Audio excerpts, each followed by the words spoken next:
Let's go to line number 4. Michelle, you're on the air. Good morning, Patty. Good morning. I'm calling in to talk about wind turbine project. NTV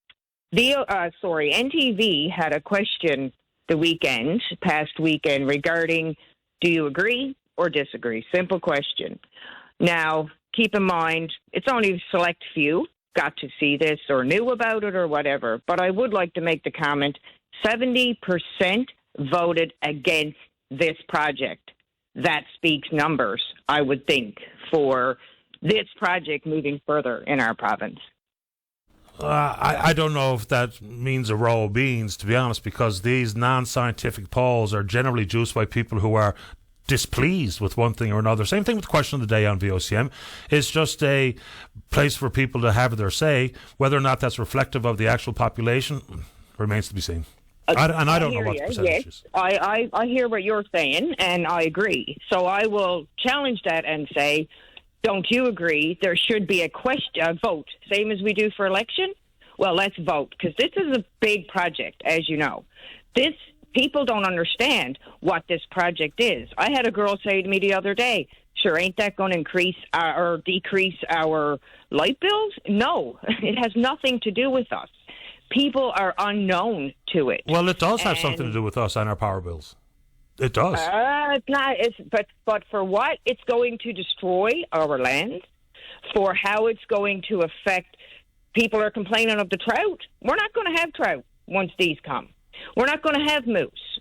This is deathly, and I think more people need to research this to every extent. And I'm not saying, oh, Google this, that. Go back years.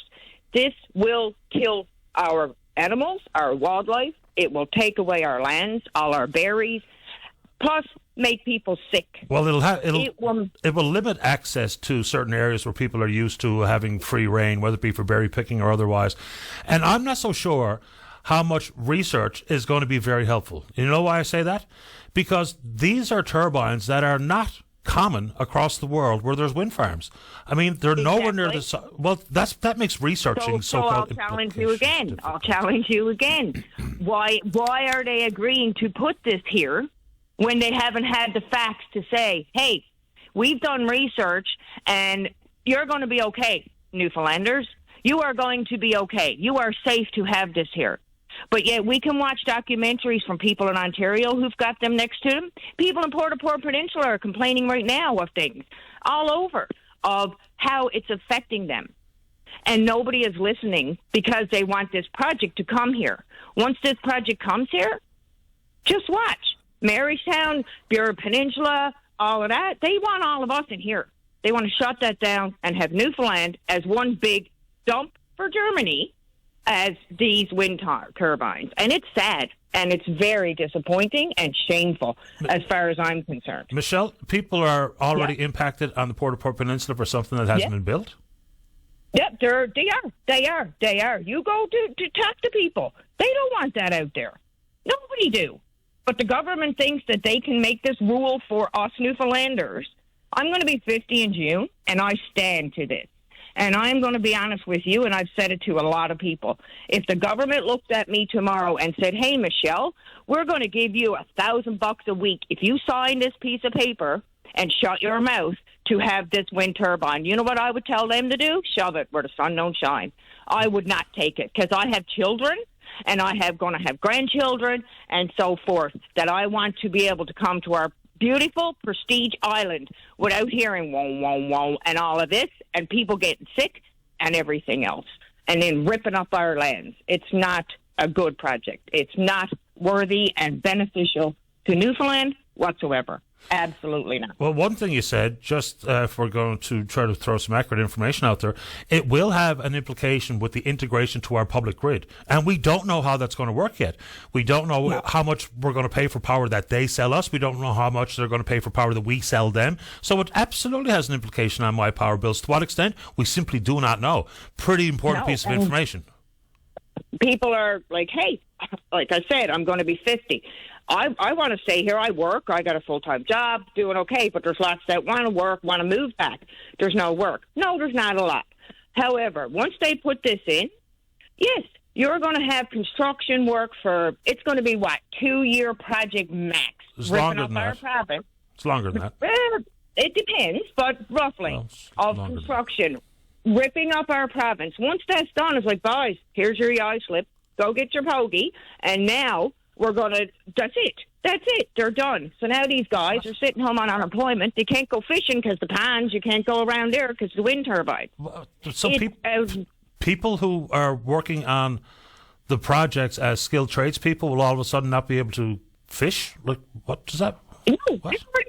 When this project is detrimental. So this project is going to kill our fish eventually, Patty. This project is going to kill our land. It is a poisonous, deathly. I just cannot believe. I'm floored, totally floored, totally. And anyone I speak to across Canada, they're floored, and especially people Alberta who have the turbines next to them. They're like, man, fight this because they know, and it's sad. And my thing today, I guess, basically what my call is, we had 70% who did see it, and Facebook, it blew up. Why? Because people were like, I didn't know. I vote no. So my suggestion to everyone on Facebook from that post, Patty, was to email their MHAs and their mayors expressing their concerns for their communities and the well-being of their province. And I guess I will challenge and ask the government to do a vote and have it a legal vote. And you think there should be a referendum? Yep, there should. There should. It needs to be something because, people, I agree with the other callers, we're not being heard. And I'm not getting into liberal, PC, all that. No, don't matter who. You are people who are there for us. We're not here for you. And they are not hearing us with our complaints and our concerns. And we are only trying to look out for the best for our province because we love our province. Some people in the area, they want this, right? I know they do. I absolutely do. But the people that I've spoken to that have wanted it, not everyone, but the ones that I did, they weren't informed of all the effects that this causes on the environment. They weren't informed of the health effects that this is going to cause to people. They weren't informed of this company coming in and grabbing Crown land and saying, you don't own that Crown land, that cabin, gone, get out. No, we're leasing the land. Crown land. We do, and we will continue to own it. They're leasing the land. I know that, but they will take the land to rent. So if they take the land to rent, Patty, you got to move out of your cabin because you don't own your Crown land. No, that's not how this works. That's how it is working, though. You talk to people. But you're trying to make the same issue of people having cabins or homes on Crown land the same issue as it relates to World Energy GH2. It's just simply not accurate. That's all. So the land is leased for a specific purpose and one purpose only. That's it. Yeah. They can't turn around and do anything else but what the conditions set forward in the lease contract are talking about and the conditions put forward. So that's how that's going to work. And it's a good thing that it's a lease of land, not a purchase of land, because then we'd have zero control unless we, get into zoning for commercial and industrial and all that kind of stuff. But anyway, Michelle, I appreciate the time. Thanks for the call. Yep. Thank you. Take care. Have a good day.